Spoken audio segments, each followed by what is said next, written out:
Hello everyone! Welcome to Giselle C Vlogs! And of course, ang ating tutorial is kung paano tayo magwi-withdraw ng ating earnings kay Popo Live app.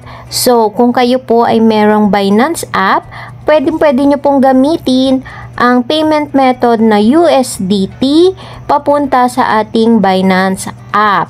Of course, pag may Binance po kayo, ibig sabihin mahilig po kayong bumili ng mga crypto coins. So, pwede po itong gamitin para tayo ay makapag-withdraw. So, simulan na natin. Pero bago yan, huwag niyo pong kalimutang mag-watch, mag-like, and mag-subscribe sa aking channel, Giselle C Vlogs. Let's start!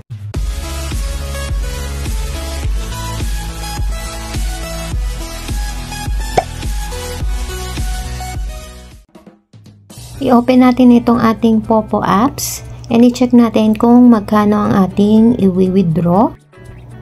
Yan, meron akong 353,000 points and i-withdraw natin, and then punta tayo sa ating Binance app. Click natin yung ating wallet. Meron akong 3K. Click natin tong spot and then USDT and then deposit. And then, yung network na TRC, TRON. Click natin yan. Ayan, yung address.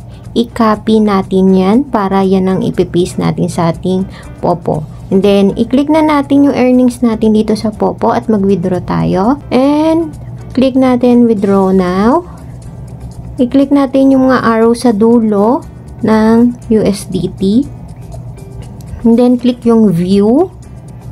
Kung hindi ka sure dyan sa address na nakalagay na yan, pwede mo yung burahin at i-paste mo yung nanggaling dun sa ating Binance app. Ayan. Paste na, then submit. Then click withdraw now. Meron tayong $35.30. Confirm. And after that, magme-message si Popo na on process or in review pa yung inyong withdrawal.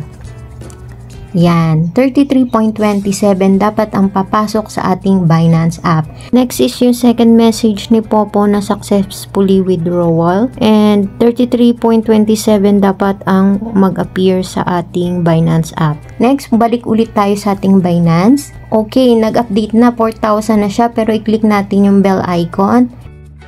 Then wallet, USDT deposit successful, 33.27.